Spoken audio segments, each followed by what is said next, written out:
Plagne. Plagne? Oh sorry, it's Plagne by Lemmy and justMaki. As a bobsleigh map, it is mostly easy compared to other bobsleigh maps in the game, with a few corners that usually get me. I have to say, it honestly felt like at first, the oscillations were set up opposite of where I needed to go, but it turned out I was just taking the wrong line. Silly me.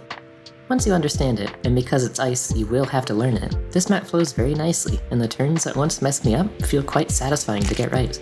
The gameplay looks simple at first glance, but bobsleigh maps are pretty complicated when it comes to all the setups you have to learn for every turn. But for me, after I learned the line, this is definitely an enjoyable one.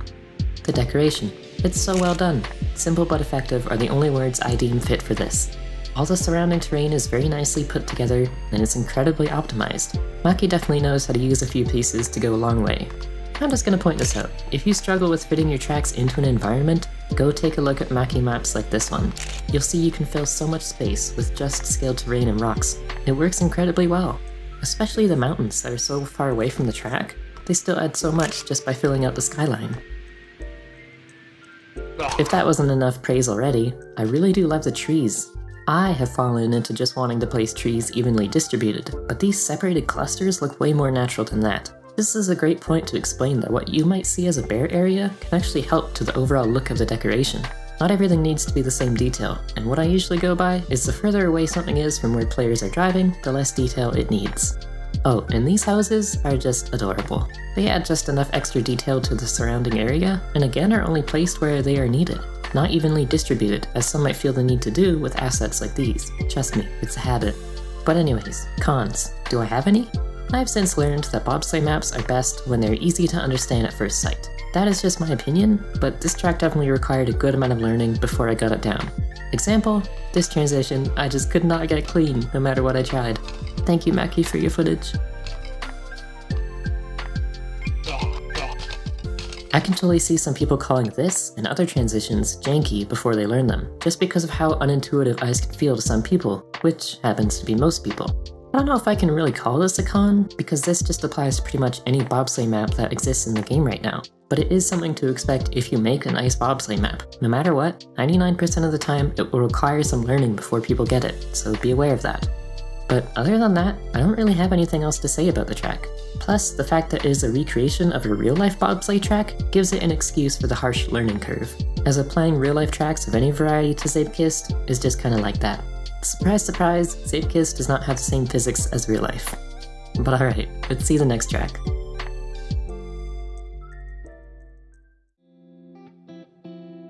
Caged Up Above by the Maou. This review has been written by justMaki. A fairly slow tech map with simple yet effective floaty decoration.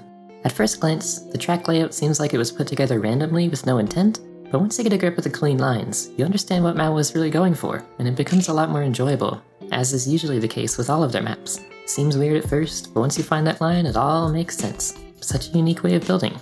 I think we can all agree Maou has a different build style to the norm. Techie transitions and keeping your speed under 80 is definitely a rare experience nowadays. A great part about this track is that even if the fastest line is super technical, the track itself is still simple enough to finish for pretty much all skill levels, the low average speed also giving you tons of reaction time, even if you don't get everything clean. Though to go faster on this type of track is going to be tough, but for some players that's the enjoyable part of a map like this. A challenge, but not so difficult that it's a challenge map. There's also many little corner cuts and jumps that open up a lot of variety for improvement, and some rarely used techniques might help too. The decoration is kept simple, minimalistic, and non-obstructive. You will have more time to focus on improving your lines and being distracted, something that some overly detailed maps often have as a problem. And Maki also likes bricks. Cons, what are they? Before you find the intended line, you will most likely have a lot of trouble with some sections of the map. These road pieces were not meant to be driven on normally, and if you try to drive them normally, that's where you're going to have some problems. Learning maps are not for everyone, keep that in mind. Another thing is that sometimes slow maps like this might frustrate some players, as it is quite uncommon. Most people are used to a lot higher speeds than this, so it's very possible if you might consider this type of map to be boring. A quick note about slow parts that I, Linzi, want to make, which doesn't apply to this map, but does to many others, is the starting line. Too often, I find a good map to be less enjoyable because the start just takes way too long to get going. Personally, I recommend a maximum of 5 seconds before you need any input. Any longer than that, and every reset will bore your players more and more. That's why you'll see a lot of maps start immediately with a turn, to get the player engaged with the map quickly. but back to Maki's thoughts. Overall, this is a slow, tech transitional map that becomes more enjoyable the more you learn about its tricks. It is, however, not everybody's taste, but I quite enjoyed figuring out the fastest line on this map. Anyways, let's see what's up next.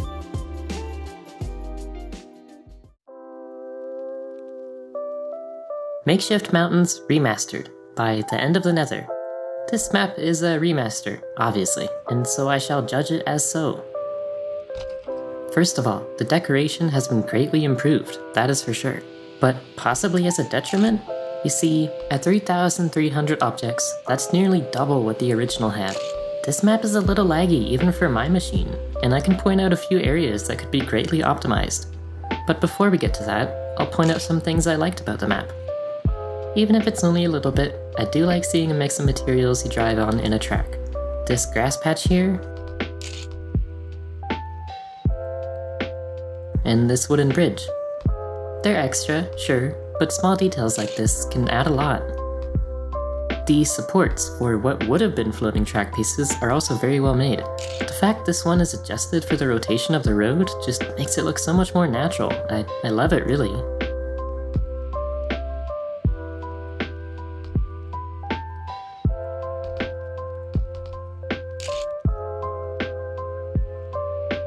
But now for the cons, and I have a few. For one, these rock faces could be cut down on objects greatly.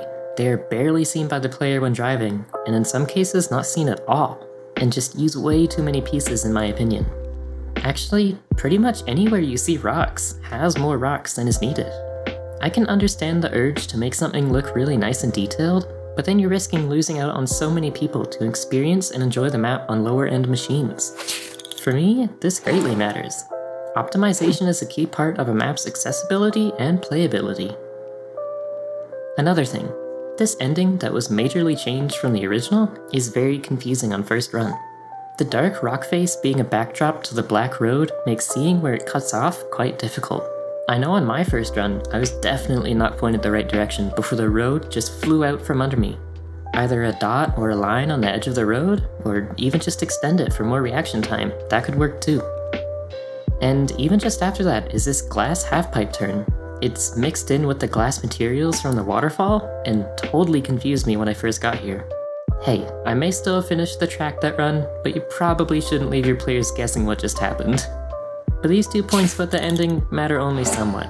It just makes a map a little learny, but having learny parts near the end of an especially longer map is usually a no-no in my book. And my last gripe is with the gameplay. As a remaster, they stayed mostly true to the original, but the admittedly dated gameplay definitely sticks out like a sore thumb to me. This newly added slowster, for example, which even blocks the vision of the player, you shouldn't need to add this. The part should have instead been adjusted, at least I would have, because this is an odd solution. And then there's this, which I think is supposed to be a shortcut. I never managed to pull it off, but the fan pushing you towards the road makes me feel like something must be here. I really don't know. But anyways, I think this remaster sets out what it wanted to achieve. It is visually more interesting, but in my opinion, tried too hard to stay close to the original, and the gameplay suffered because of that. Alrighty, that was a long one, but we're on to the next.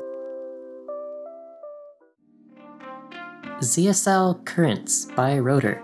This is an older ZSL map, and from my understanding it was a part of the Full Speed Super League theme with cherry blossoms, hence all the cherry blossoms around. Right off the bat, it's a relatively simple map, reusing a few transitions throughout to get the player used to them. A good tactic if you're looking to make an easy to learn map for newer players. Now, I wouldn't normally think the wood material and full speed go together, but in this case, it's not that bad. You just have to be careful not to skid out, which could be challenging for some. I'm really into the decoration and color palette.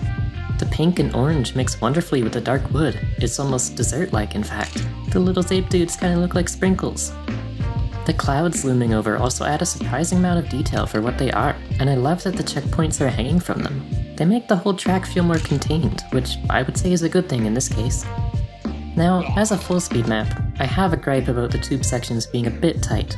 The entrances and exits come and go quite fast, so you really need to know how you're going into the tube beforehand, or else you're coming out the other end upside down, spewing sonic rings. It barely matters, but I would have had a single straight tube for the start and ends of each turn, or even scaled half that length, just to give players a bit of extra breathing room to react. Another note I want to make is that I was overshooting some of the landings. Now that can be because the track is older, no doubt the average player skill level is a lot higher today, but landing flat is always deeply unsatisfying. Though I wholly understand that tuning jumps can be the hardest thing to do when map making. It's seemingly more common to have jumps players fall short of, in that case insurance boosters are your friend. But for overshooting landings, you can make the landing ramps themselves longer and further away if needed. But otherwise, it's a pretty fun track that just takes a bit of learning. Simple stuff like this can still feel fun to get a good time on. You don't need to do overly complex layouts to make something enjoyable. Oh, and before I go, these petals sticking through the road? If they were an accident, they could be removed, but I also think it's an opportunity to add more laying on the track, maybe near some trees that are next to the road. Just a small detail I thought about. But that's it, so let's move on. Tostarena by QuickRacer10. Well, I think they've done it again. Blown me away with yet another gorgeous Mario game recreation. Literally, I cannot express how much I love this map. But I can't just be here gushing, let's get on to some specifics. First off, this is multipaths done right again. And I have to point out that multipaths within multipaths is very Mario Kart. Nice touch. But what I think multipath maps are best at is giving players options to experiment, and I really enjoy doing that on this map. What you may not realize at first is that you not only have to find the fastest path to the finish, but also the path that carries the most amount of speed, and the ending acts like a perfect buffer for that. It's nice and easy, but lasts for a good portion, letting players coming into it with more speed finish with a faster time. Now, I really have to applaud QuickRacer for making the best of optimized objects. The environment, so simple, barely any objects, but it spans so far and does so much, leaving them a lot of extra objects to use on some of the more detailed parts, like the Moais at the beginning. The adorable little townscape. This mini 2D part. These super detailed Goombas. And of course, Knuckletech at the finish.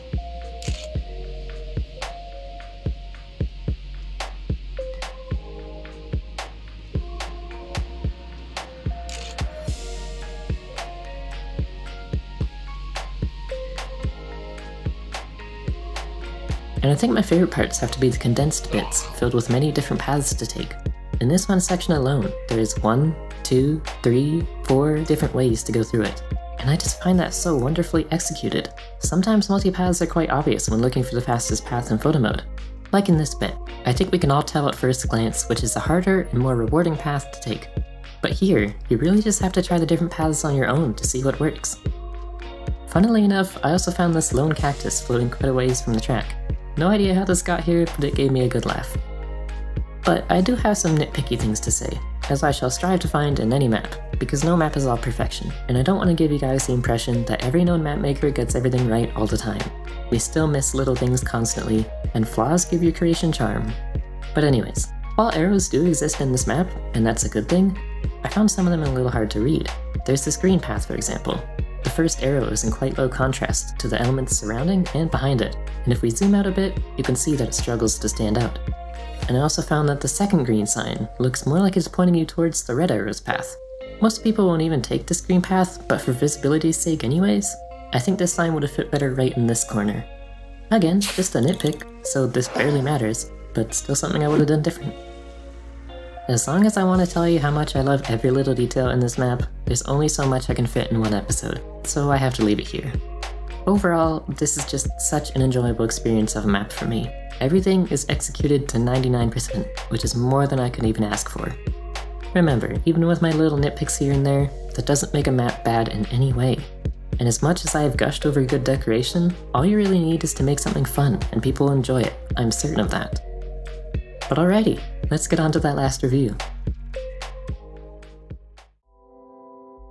Pinnacle Snapstorm by Jakie. Going into this expecting something harsh and difficult, I was pleasantly surprised that it's not that bad difficulty-wise. Clearly this was an attempt at making some unique gameplay, and I think they succeeded. Although I think some of the intersecting pieces could look cleaner and more obvious as to where the track is the track. Some roads seem to trail off and lead nowhere. The decoration is nice and simple. Restricting your color palette to 1 or 2 colors seems to be the norm for less experienced decorators. Nothing wrong with that, but adding even just 1 more color can make the track feel a whole lot more unique. In this one specifically, I think some white would have been an excellent contrasting element, and give the track a cooler feel, as ice seems to be the obvious theme to latch onto. Most of the track pieces are black, except for the ice sections. I always have a gripe with black roads, as it is the worst color to show bends and turns with. Especially in this extreme low-light situation, the transitions between pieces are nearly impossible to see sometimes. You'll feel a bump when you hit it, but you didn't see it coming. Some advice I can give is that with the Blueprints X mod, you can add the golden 26.565 angle into your rotation snapping. It helps a ton with going off-grid with the banked angles. As I can tell, these were just eyeballed in place. Would highly recommend. I know how much of a pain it can be to make off-grid tracks, and just adding that saved me so much time. But the gameplay is actually quite fun when you get the hang of it. Although with only 2 checkpoints, I may have found something. Checkpoint placement is often overlooked as just an afterthought, but they are imperative to gameplay. For one, they prevent unintended shortcuts, like this. And most of the time, shortcuts that skip major portions of a map are best avoided. But they are also good for splits. Seeing your split times in a map are important, and it can be frustrating to the player if there is too long a gap in between their splits, especially in sections they could lose or gain speed easily. Checkpoints just have to be a part of your maps. Even if you think that you look bad or don't fit with your deco, you still need them. And more checkpoints is much better than not enough. As a player, I don't see any downside to a map having a lot of checkpoints. It just gives us more comparisons to better our runs. But enough of that, I'm sure you get the idea. This map is pretty fun to play the intended way, but in my opinion, is much less fun with the cut. It just skips way too much of the track for me to be okay with it. And that was the last review. Thank you for watching this episode of ZMR. I hope you enjoyed. Remember to join the Discord in the description below to submit your maps for review in an upcoming episode.